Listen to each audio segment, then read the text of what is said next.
Bom dia a todos. Hoje, 6 de maio de 2015, continuando nosso estudo do livro Devassando o Invisível, livro da Dona Ivone do Amaral Pereira, e o capítulo é Nas Regiões Inferiores. Vamos lá. Vou continuar a leitura, como sempre, onde, na verdade, eu vou voltar um pouquinho para pegar o fio da meada de quem não estava aqui ou de quem vai ouvir o áudio pela primeira vez. Normalmente se encontra, assim, quando a gente começa um parágrafo no meio do meio, fica meio esquisito. Então eu vou fazer o parágrafo mesmo do começo, tá bom? Então vamos lá. Fala-lhe, ordenou Bezerra. Doutor Bezerra pedia para que ela falasse com aquele espírito que estava em estado de loucura e disse para ela, fala-lhe, para relembrar que nessa situação que se encontra a Dona Ivone, o Doutor Bezerra está invisível. Então ela está como uma medianeira literalmente. O Doutor Bezerra está invisível e ela está trabalhando ali como socorrista. Aquelas entidades, eram 10 entidades, só uma tinha a capacidade de ouvi-la assim com a lucidez, porque os outros estavam num processo de loucura, voltados para dentro deles mesmos, né? Então o Dr. Bezerra diz para ela, fala-lhe, ordenou Bezerra. É raro que o médium nessa situação possa falar ao seu guia ou interrogá-lo, e ainda menos resistir às suas ordens. Geralmente ele se conserva silencioso e passivo, a tudo obedecendo de boa mente e agindo como sob efeito de uma hipnose.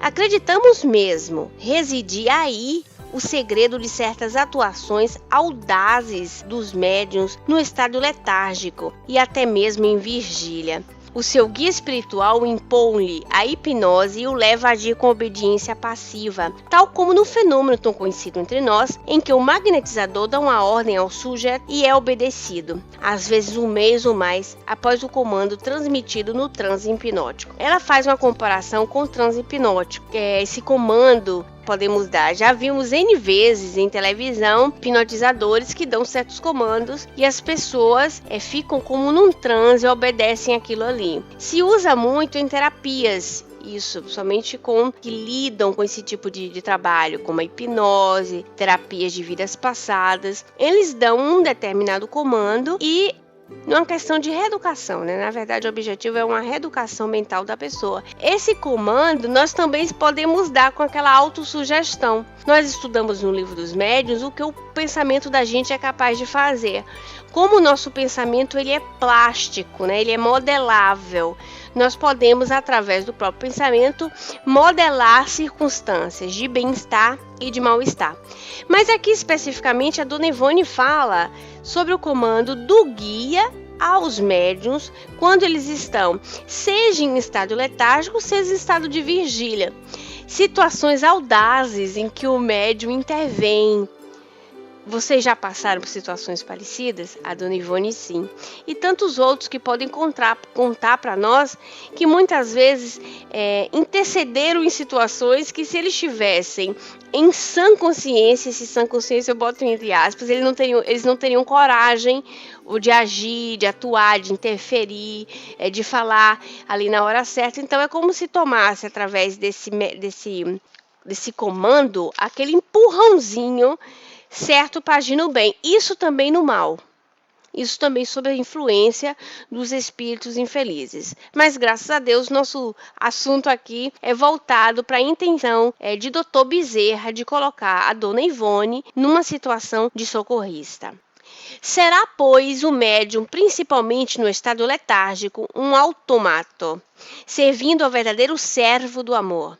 É uma vontade dominada por outra vontade maior, um ser confiante que nada teme e cujas impressões de felicidade espiritual são indescritíveis e indefiníveis. Todavia, assustada pela ideia de falar um obsessor de tal natureza, os quais geralmente odeiam os médiuns, porque são estes que os desmascaram, ousamos interrogar o nobre instrutor. Então ela diz que é uma vontade em cima da vontade. São vontades que se somam, porque a Dona Ivone, ela está com a vontade de ajudar. Então ela está com a vontade dela, somada com a vontade maior, que é a vontade de quem tem mais equilíbrio no momento para ajudar, que é o Dr. Bezerra ali. Então, é uma somatória de energias e ela vai aumentar a autoconfiança dela. É igual você, uma criança, e jogar um jogo de bola e você dizer, vai meu filho, colocar o estímulo na criança para que ela acredite nela mesma, né? Então, é como se fosse um comando, somada com a vontade, aquilo pode ter ótimos frutos. Não só em questões assim, tantas outras situações da vida. Quantas vezes, por exemplo, nós vamos nos aconselhar com amigos que aquela resposta é como se a gente já soubesse interiormente. Mas a gente precisa de uma terceira pessoa, de uma outra pessoa, que possa nos dizer a mesma coisa. Então é um estímulo. Às vezes vai dizer, vai Maria, faz aquilo, nem se preocupe Maria, eu já sei que você é capaz, faça isso. No fundo, Maria sabia que era capaz, mas ela tinha aquela coisa da insegurança e precisava aquele estímulo, aquele comando que desse para ela, aquele empurrão necessário. Nós também precisamos disso no nosso dia a dia, quando utilizamos os amigos espirituais para o nosso agir. A gente não pede, por exemplo, mais força, mais coragem, não é? Mais paciência. Na verdade, eles não vão pegar uma caixinha mágica com mais paciência e vai botar na sua cabeça. E não vai pegar uma caixinha mágica com amor e vai botar em você. Não funciona assim, né? Simplesmente vai se estimular a você tirar de dentro de você mesmo o que você tem de melhor. Bom dia, Isa, bem-vinda. Então, vai tirar de dentro de você o que você tem de melhor. Não vai ocorrer milagre. Bom dia, Ponteia, bem-vindo. Então, esse estímulo que nós pedimos até mesmo nas preces, não deixa de ser esses comandos. Só que nós vamos tirar de dentro de nós mesmos a mais paciência, não é? Mais resistência, porque vai ser a dona das nossas ações, mas eles vão nos estimular, vão criar circunstâncias que vão fortificar nosso humor, os nossos sentimentos. Isso é uma evocação, não é evocação? Vocês acreditam que isso é evocação do pensamento? Não deixa de não ser, né? Quando vocês evocam esse tipo de situação, é uma evocação do próprio pensamento. Vocês evocam os espíritos para que isso possa acontecer. Nesse caso específico, bom dia, Ligeirinho, bem-vindo. Nesse caso específico, é um socorro que está ocorrendo no mundo espiritual em zonas infelizes. A dona Ivone diz, que lhe direi? Não sabemos se o guardião respondeu à nossa impertinência, pois não nos recordamos da resposta. Talvez a pergunta fosse dirigida a nós mesmas e não ao Bezerra de Menezes. Sabemos somente que nos aproximamos confiante do infeliz culpado, que descansamos a mão sobre sua cabeça e interpelamos. Por que choras, filho? Sincera compaixão invadia nossa alma. Sentíamos envolvida por singular doçura, e todo o nosso ser era uma terna vibração de fraternidade. Aquele ser, tão desagradável pelos próprios erros, afigurou-se-nos de súbito um irmão muito querido.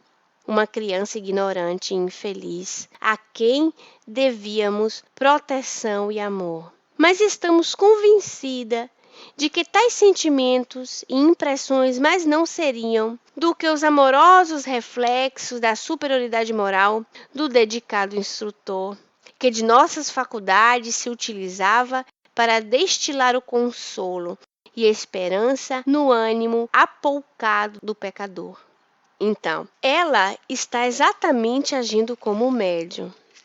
Quando nós sentimos, por exemplo, quando vamos dar uma comunicação, nós sentimos a presença do espírito, seja numa comunicação de um benfeitor, seja a comunicação de um espírito sofredor. Nós não sentimos os sentimentos deles? Sentimos, né? Nesse caso do benfeitor, ela, por ter se comovido, se triplicou por causa do sentimento que ela percebeu de Dr. Bezerra. Então ela estava literalmente dando passividade a Dr. Bezerra, apesar de ela estar lúcida. Porque a mediunidade no mundo espiritual tem uma diferença da mediunidade daqui. Venhamos e convenhamos. Até porque, por causa das limitações da matéria, que lá é diferente, não é? É tudo mais sutilizado, os fluidos são mais sutilizados, enfim, é diferente. Então ela sente aquela somatória de energias. Então aquele sentimento que ela estava assim tão profundamente comovida era justamente a invasão, se a gente puder usar essa expressão, do carinho, do amor paternal que o Dr. Bezerra de Menezes induzia. Um detalhe interessante da gente observar é o seguinte. Isso é uma dedução minha. Então eu vou dividir com vocês, se vocês concordarem ou não. Eu tenho a impressão, estudando os livros dela, que quando ela se envolvia em situações assim, principalmente em situações de socorro, ela tinha sempre alguma coisa a ver. Ela tinha sempre alguma coisa a ver, nem que fosse a mínima possível. Algum envolvimento ela tinha, nem que seja na ação de alguns deles, que um dia talvez ela tenha feito alguma coisa parecida, num passado longínquo, enfim. Ela tinha que ter alguma ligação. Você vê que ele fala com ela com determinada autoridade. O Dr. Bezerra levava sempre ela para fazer esse tipo de atividade. Ela estava sempre envolvida com ele em trabalhos desse tipo, porque ele, sendo um pai para ela, e ele tinha sido seu pai mesmo, pai, ele tinha, né, o sentimento paternal de reeducar a filha. Então, ela estava num processo reeducativo. As experiências da Dona Ivone eram experiências educadoras para ela, reeducadoras, se bem a gente pode dizer. Por causa, né, Dona Edna, da rebeldia dela no passado. Então, tem sempre, reparem a autoridade, não sei se vocês conseguem perceber isso, a autoridade que ele coloca. Porque os espíritos, eles não nos constrangem a nada, por causa do nosso livre-arbítrio, não é assim? Eles não dão constrangimento a nós. Eles nos induzem a agir de uma determinada maneira para o nosso bem-estar. Então, ele fala com autoridade com ela, fala ali. É uma determinada imposição. Mas não poderia existir essa imposição se ela não tivesse alguma coisa vinculada àquilo ali, àquela situação, a mínima possível. Tem sentido isso para vocês? Isso é um raciocínio meu. Por ela estar o envolvimento, você vê que ela se sente a compaixão. E agora, o que eu vou dizer para ele? Vocês lembram, trazendo uma associação desse meu pensamento, aquela situação que viveu o André Luiz? Que ele está lá nas câmaras de retificação, só correndo, lavando o vômito, aquela situação lá horrorosa, que ele estava também numa situação de aprendizado, só que o André Luiz estava desencarnado. E aí, de repente, ele começa a ajudar uma moça que está em delírio, que está ali, uma situação muito difícil, e ele estava ajudando, que quando ele olha para a moça, ele reconheceu. Tinha sido uma moça que tinha trabalhado na casa dele no passado, e ele tinha tido envolvimento, ele era rapaz, antigamente podia ter caso com empregada doméstica, não estou desfazendo com a expressão de empregada doméstica, mas era assim. O que é que acontecia? Ficava por isso mesmo, né? A família fez de tudo para não ter nada dos dois, mandou ela embora, aquela coisa toda. E o que é que acontece? Ele teve que estar com ela novamente, não foi? E ele deu de cara com ela. Foi uma vez que ele esteve com ela, naquela encarnação ali, teve aquele lance com ela, aquele período, né, de relacionamento afetivo. Depois ela foi mandada embora e perdeu a cabeça, ficou muito magoada, provavelmente, com a vida e desconsiderou tudo, que talvez, se ela tivesse tido uma estrada de vida e não tivesse sido tratada com leviandade dele, pela própria família, talvez ela tivesse tido um destino diferente, né?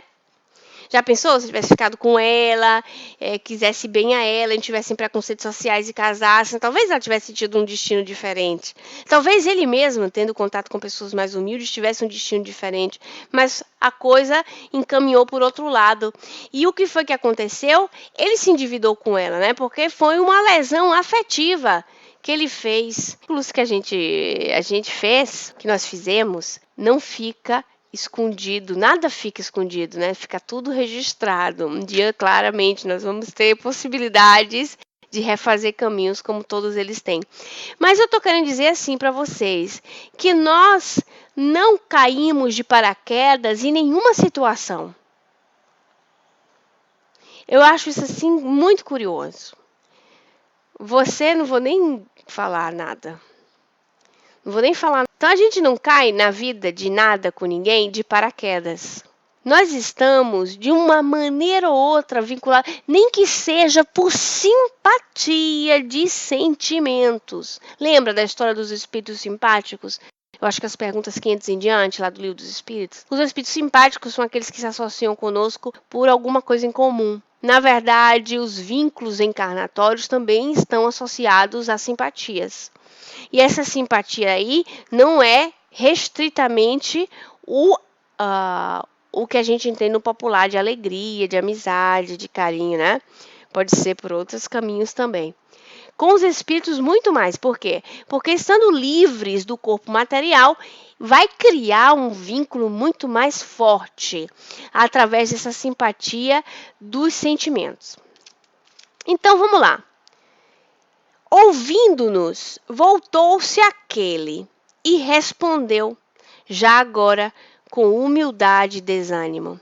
Vocês percebem que a frase embargada de amor, de compaixão, comove? Quando nós colocamos os nossos sentimentos nas nossas ações, sentimentos bons, nós chegamos a comover. Amolecer quem tá duro. Vocês já observaram isso? Mesmo no dia a dia, quando a gente usa de orgulho, de arrogância, quando a gente quer levar as coisas no peito, muitas vezes a gente não consegue chegar no nosso objetivo. Então, os sentimentos nobres sempre comovem. Então, falávamos dos sentimentos, quando a gente coloca o sentimento. Então, ela já fez Por que choras, filho? Vocês lembram que ele estava endurecido? Que até quando ele pediu prato de comida, ele pediu arrogante. Vocês lembram? Colocou a frase, por que choras, filho? A mão na cabeça. Ela fez uma doação magnética para ele. Fortalecida pelo Dr. Bezerra de Menezes. Então ela já acalmou. E ele responde com mais humildade e desânimo. Tenho fome, mas não posso comer e sofro muito. Isso prova, meu amigo, que o alimento de que careces não será bem esse, mas um outro de natureza diversa, que esqueces de desejar e solicitar. É a prece. O pão do céu que descerá até as tuas necessidades, do amor generoso de Jesus Cristo, a fim de reconfortar, saciando as ânsias do teu desespero.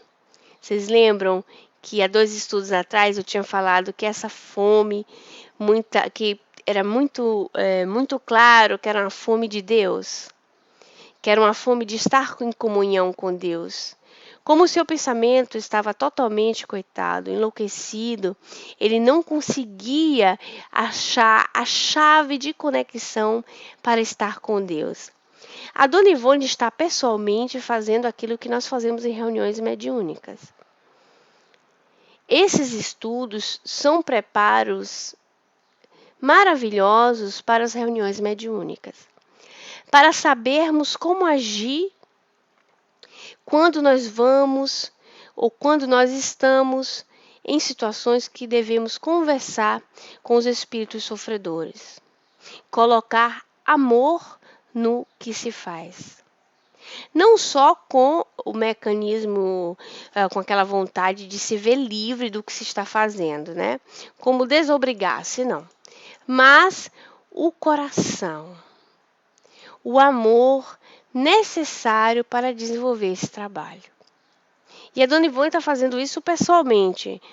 Nós, perante as próprias revelações dela e a lógica que muitos de nós, médiuns, fazemos isso durante a noite, quando nós nos ausentamos da vida orgânica. Então, o corpo fica lá descansando e nós vamos agir e trabalhar. Eis a importância de pedirmos sempre a Deus de nos assistir no momento do nosso desdobramento, no momento do sono do corpo físico, para que nós possamos ser úteis também quando dormimos. Para que nós possamos ser ceareiros do bem também quando dormimos. Estava ouvindo o Divaldo num podcast e ele estava dizendo assim, que, na verdade aquele é o Divaldo que eu mais gosto, é o Divaldo do bate-papo, o Divaldo à vontade. E o Divaldo dizia bem assim, tio Di dizia assim, que ele aconselhava os médios que médium não era apoteose, não era palco de se fazer conhecer e de se colocar em evidência, mas que ser médium era toda hora. E eu falo isso direto com vocês, né? Nós somos médiums toda hora, cada momento. Vai ter um momento da concentração, no qual você vai dar passividade, no qual você vai ter uma intuição ou uma evidência mais exacerbada, mas o ser médium é o tempo todo. Porque nós intermediamos o mundo espiritual com o mundo material o tempo inteiro. Se você dorme, você pode ser de ajuda e você está trabalhando como médium, não é? Se você está acordado e você está dando um conselho, um amigo, muitas vezes você está sob inspiração ou do espírito protetor da pessoa, ou dos espíritos familiares que envolvem você para que você dê aquele conselho, aquela palavra certa na hora certa. Eis o porquê você tem que ser vigilante. Ou quando eles querem socorrer alguém, não tem para onde correr, vão catar quem estiver mais perto ou quem é você.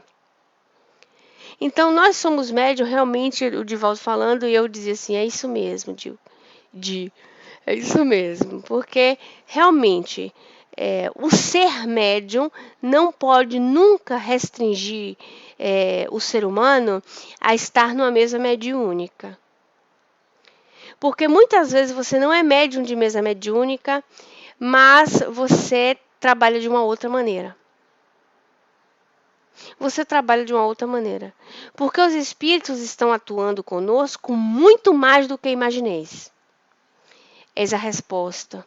Seja na mediunidade, como diz o codificador, que ele limitou mais a expressão médium para aqueles que fossem mais ostensivos, que lidassem mais com a paranormalidade mais abertamente, ou a influência oculta, que a influência oculta é quando os espíritos atuam e você está inocentemente sem saber, mas está sob uma influência de qualquer jeito, intermediando de algum modo.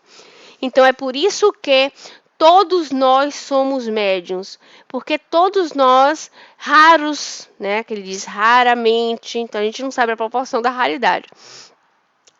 Mas todos nós, de um modo ou de outro, estamos sob influência oculta durante o dia, algumas vezes na nossa vida, não é? Então, é nisso que nos faz todos, mas vai ter os que vão ser mais ostensivamente, então vai estar mais trabalhando literalmente com a mediunidade, aqueles ficou os chamados médiuns.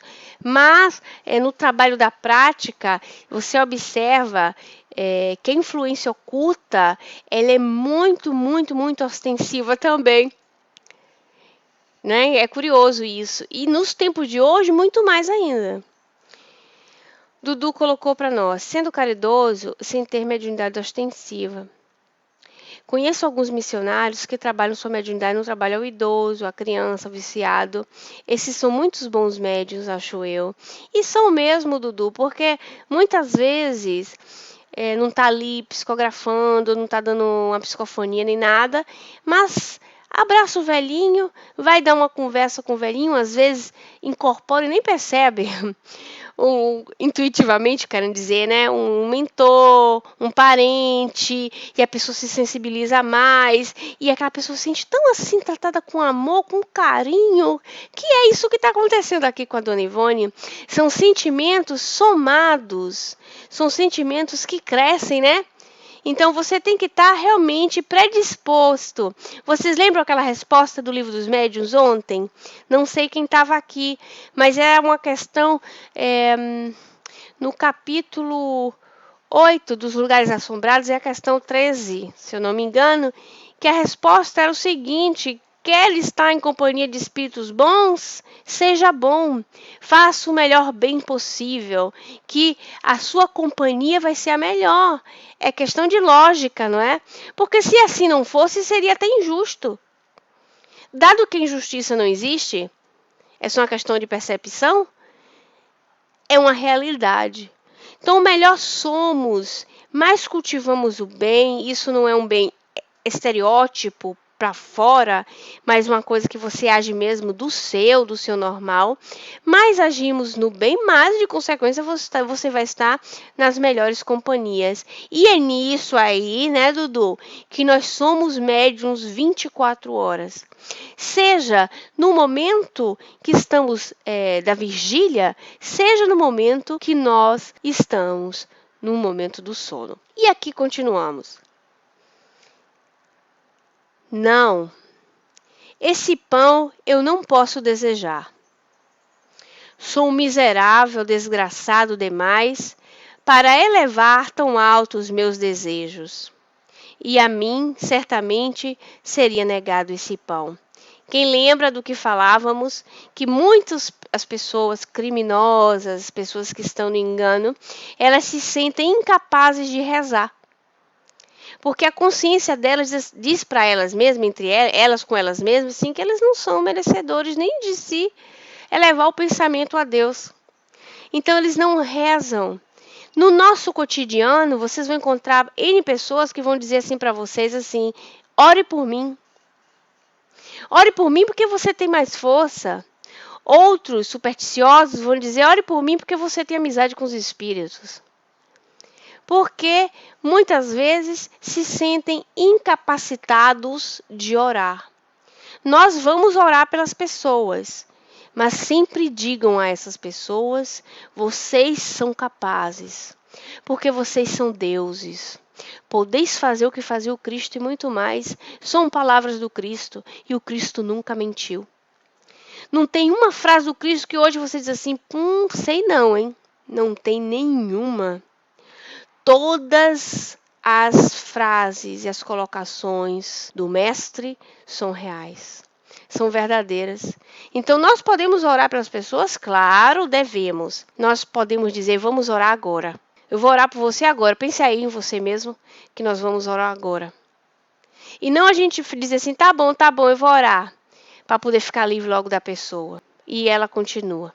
Mas foi para os pecadores como tu, de preferência, que Jesus se apresentou em nosso círculo de progresso, ou seja, em nosso mundo. Os pecadores e os réus obterão de sua complacência todo o auxílio possível para se reerguerem em demanda dos caminhos do dever, bastando que, para tanto, o invoquem através da oração bem sentida, demonstrando boa vontade para a regeneração. As frases clássicas do Cristo sobre esse assunto era: eu não vim para os sãos, eu vim para os doentes. Ou também: nenhuma ovelha confiada a mim pelo Pai se perderá. Seremos todos anjos. Isso não dá uma esperança danada? Vocês já pensaram todos os problemas possíveis que tiverem nas nossas vidas, no mundo, as piores maldades, elas vão ser transformadas em ações de amor. E aquele ser humano, o mais cruel que seja ou que tenha prejudicado a sociedade, ele é digno da nossa misericórdia e amor. Ah, mas como é que eu vou amar um infeliz criminoso?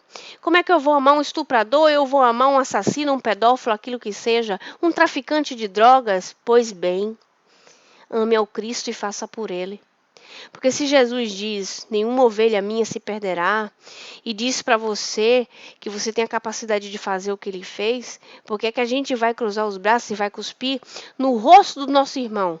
Se ele disse para nós que todo pequenino que nós acolhêssemos no nosso seio seria ele mesmo. Ah, mas o traficante não está na minha porta para eu abraçá-lo, e daí? Eu estou emanando pensamentos para ele cruel. Eu não estou usando daquela compaixão que Jesus espera de mim.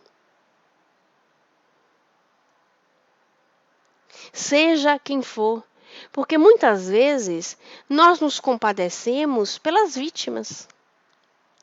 Nós nos compadecemos quase somente pelas vítimas. O nosso coração ainda é endurecido para se compadecer pelo criminoso.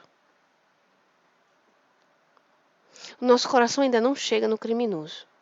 E o criminoso é esse nosso irmão aqui. E quem está dando assistência para ele não é seu Zé, é Dr. Bezerra de Menezes. Não que o seu Zé mereça o nosso respeito, mas é o Dr. Bezerra de Menezes. Dr. Bezerra de Menezes, trabalhando pelo Cristo, está educando a Dona Ivone do Amaral Pereira e está ajudando um infeliz criminoso dos piores possíveis. Vocês estão vendo? Dudu colocou para nós. E não aprendemos nada, vivemos no egoísmo ainda das nossas próprias vidas. Realmente, Dudu. A Maria nos colocou também. Mesmo porque, Ju, cada um tem o seu grau de evolução, né? Cada um. E nem por isso nós vamos negar o nosso coração. E nem por isso nós não vamos pregar isso, hein?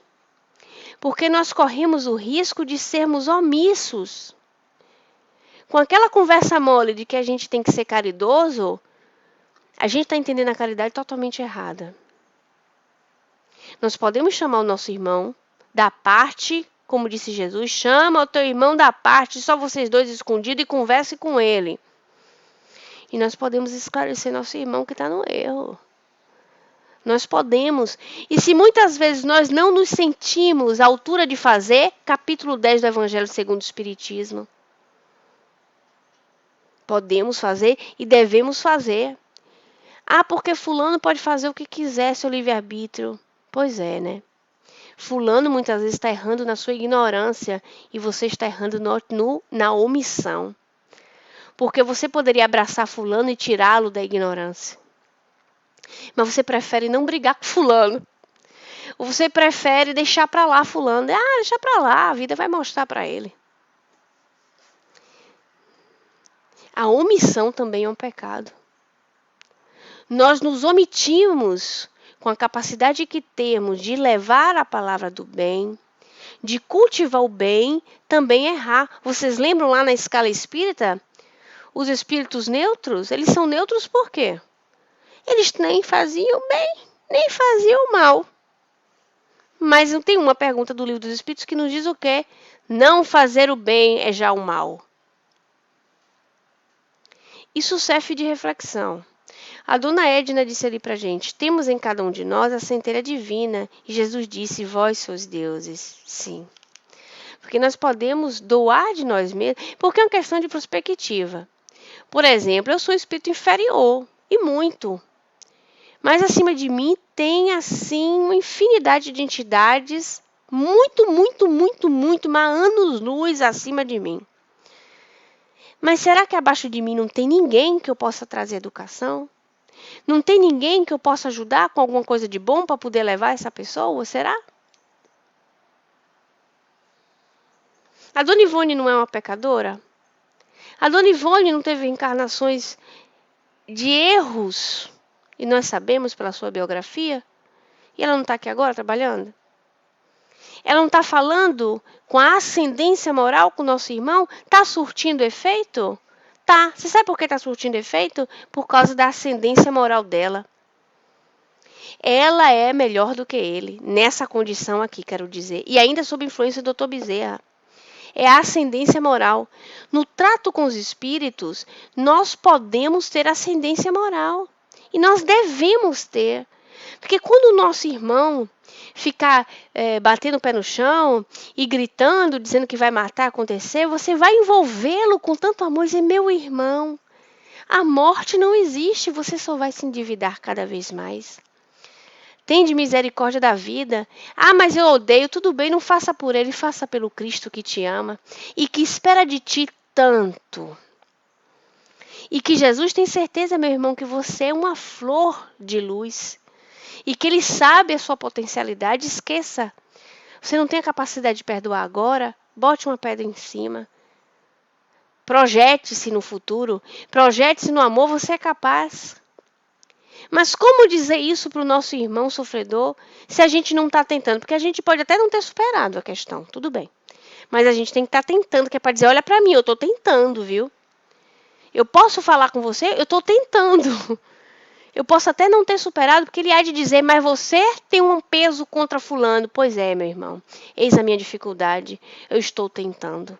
Tente junto comigo, porque nós juntos talvez podemos superar essa dificuldade. Não é uma argumentação com o Espírito? Mas se nós não tentarmos realmente na prática nos melhorarmos, ter ascendência moral, a vida fica incapacitada, fica difícil. Não é, Isa? Nós temos que tentar. E aí, Dona Ivone continua aqui. Ele, né? No caso, ele vai estar respondendo para Dona Ivone. Como poderei serenar-me para algo tentar em meu próprio benefício? Se me sinto completamente subjugado por estas malditas visões, que esvoaçam ao redor de mim, quais vampiros em torno de detritos? Oh, estarei condenado a este inferno eterno. Para os meus crimes não existirá perdão na lei de... E aí ele para, ele hesita, porque ele não tem coragem de pronunciar o nome, e a Dona Ivone diz, de Deus. Dize confiante, pronuncia sem temer o nome sagrado. Não posso pronunciá-lo, tenho medo, brandou o infeliz, recomeçando a chorar convulsivamente. Como assim? Ressoaram as advertências do amigo presente, obrigando-nos ao entendimento com o mísero delinquente. És filho de Deus e não queres reconhecer sua paternidade, voltando-te para ele e lhe solicitar socorro? És criação dele, herdeiro do seu amor, destinado a um esplendoroso porvir no seio da eternidade. E não te animas a elevar o pensamento ao teu Criador, sequer através de uma singela homenagem de respeito? Não queres, porventura, o seu amor e o seu perdão? Sim, sim. Eleva teu coração numa súplica de proteção, para retornares ao dever. E Jesus, que é o mestre da humanidade, investido por Deus de plenos poderes para o auxílio à nossa redenção, saberá enviar-te os recursos que te afastarão desse tremendal de trevas em que te sufocas.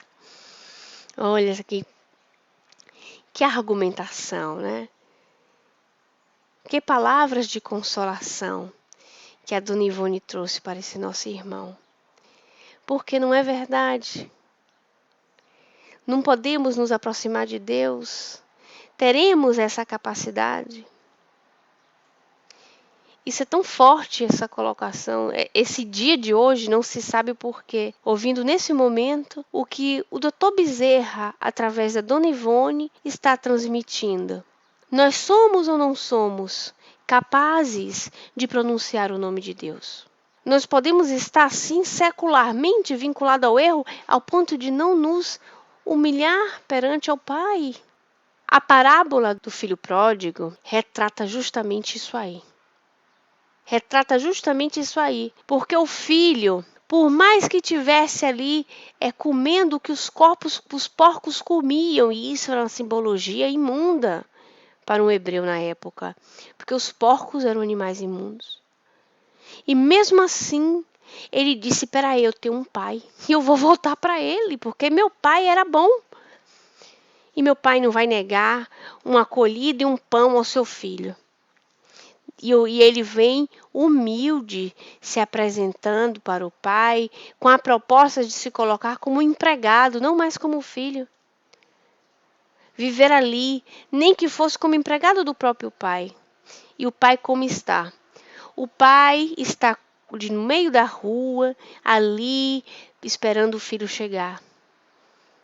E ele abre os braços, né? Ele ia sempre controlar se o filho vinha ou não vinha. E ele abre os braços e, feliz da vida, convida o filho ao seu reencontro. Ora, se nós podemos fazer um percurso de vida no caminho do bem, porque nós precisamos ser provados.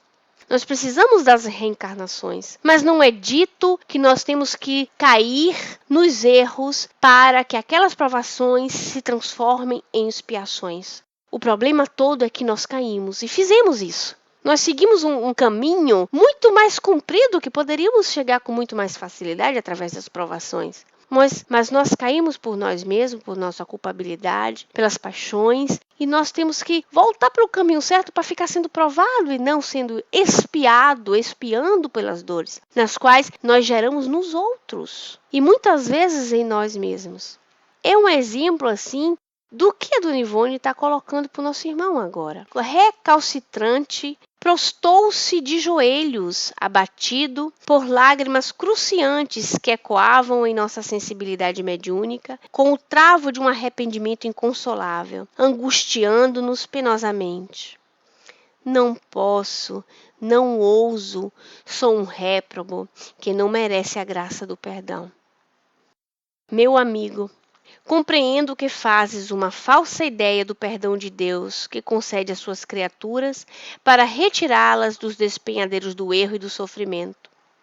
Entretanto, esse perdão, pelo Eterno, concedido aos pecadores, que somos todos nós, e não somente tu, encontra-se no ensejo, na oportunidade que suas leis apresentam ao delinquente de reparar o mal praticado no passado, através da prática do verdadeiro bem nos dias do futuro, nos trabalhos de reparação realizados por ti mesmo, a benefício do teu próximo. Portanto, o teu próprio benefício poderás reabilitar-te no estado pecaminoso e deplorável em que te encontras. Não se trata de um perdão gracioso que não te expungiria as culpas da consciência, mas sim de uma ocasião, uma oportunidade de reparar os teus maus atos, com ações nobres e meritórias que te levem a esquecer os primeiros.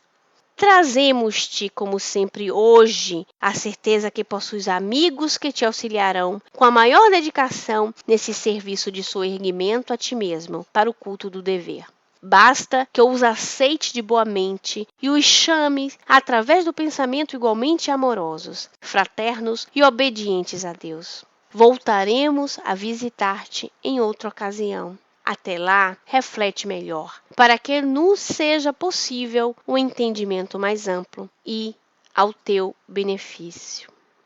O entendimento do nosso companheiro era aquele perdão de que um se livra totalmente do débito, mas a sua proposta de consolação da Dona Ivone era esclarecê-lo, que o perdão era uma outra oportunidade de ele se refazer. Nós temos o tempo todo essa oportunidade. A vida nos abre a porta o tempo todo de oportunidade e janelas enormes, grandes, pequenas, de todo tamanho, para que nós possamos ter oportunidades. Então, o perdão que nós devemos nos humilhar a Deus e pedir são as oportunidades e que nós vamos ter através das reencarnações, que nós possamos nos reabilitar perante as leis de Deus, que nós mesmos, por escolha própria, nos desviamos. O perdão pedido a Deus é esse, e é o que ela conclui com o nosso irmão, que ele pudesse refletir nas suas palavras e que depois ela voltaria a ter esse colóquio com ele. Eu concluo aqui o estudo com vocês, porque depois a gente começasse um outro parágrafo ali, ia ficar assim, pela metade, né? Dudu colocou pra gente ter compaixão e misericórdia. Ter compaixão e misericórdia. Eita, coisa linda, é mesmo, Dudu. Dona Edna, só fique tranquila, viu? Balque colocou pra gente, o que não nos falta são as oportunidades, inclusive nessa própria encarnação, porque muitas vezes a gente limita o nosso pensamento a achar que nós vamos ter oportunidades só nas encarnações seguintes, e é um ledo engano. Nós temos oportunidades no aqui e no agora. Nós podemos refazer caminhos. Dudu disse para nós, muitos serão os desvios e uma vez teremos o perdão, só dependerá de nós. É o hoje, né, Balque? É o agora. Eu convido vocês para concluir com a prece, que possamos levar essa reflexão para casa, levar para os nossos corações, que os nossos amigos desencarnados aqui presentes também reflitam sobre o que foi dito, porque não são palavras nossas, mas é o que se conclui com o próprio estudo, o próprio esclarecimento do Consolador que Jesus nos trouxe através do Espiritismo. Nós convidamos sim a todos os irmãos benfeitores, aos irmãos que ainda estão cegos na ignorância, aos espíritos protetores que estão conosco, que nós possamos nos elevar acima do chão, no qual nos atrelamos todos os dias, ligados às mesquinharias que a vida nos faz na educação e nós nos legamos porque quisemos. Senhor, meu Deus, evocamos a Ti, Ser Supremo da nossa vida. Dai a força ao nosso coração de superar as dificuldades nas quais nos encontramos todos os dias. Concede, ó Pai, a presença ativa e ostensiva dos espíritos amigos nas nossas vidas. Que nós possamos ter, Senhor, os olhos de ver e os ouvidos de ouvir, toda vez que um irmão fala por Ti. Ajuda-nos, Senhor, a utilizar das nossas mãos para a benfeitoria do bem. Que nós possamos doar abraços, que nós possamos doar serviços e consolações. Que toda vez, Mestre, que a caridade monetária nos faltar, nós possamos ter, Senhor, a caridade moral, essa sim, para a capacidade de todos. Que o Espírito iluminado do Cristo Jesus possa descer em todos os lares. Toda vez que o Seu nome for pronunciado com veemência e sentimento. Que nós possamos ter compaixão das pessoas que ainda estão no erro. Que nós podemos ter, Senhor, muito mais compaixão para aqueles que muitas vezes nós olhamos com os olhos que enxergam só o crime. Lembrando de Ti, Senhor, quando passavas Tu com os apóstolos pelo deserto e tinha aquele cachorro morto, cheirava mal, e o Senhor passando por ali, os apóstolos, todo mundo tapando o nariz, e se lamentavam do cheiro ruim, aquele cachorro que cheira mal. E o Senhor olhou para ele e disse: que dentes lindos! Nunca perdeste, Mestre, a oportunidade de nos dar uma lição. Nunca o Teu viver, Senhor, por 33 anos, até o último suspiro do Teu corpo e continuando além depois disso, foi só exemplo de amor e misericórdia. Assiste-nos, Senhor Jesus, hoje e sempre. Graças a Deus.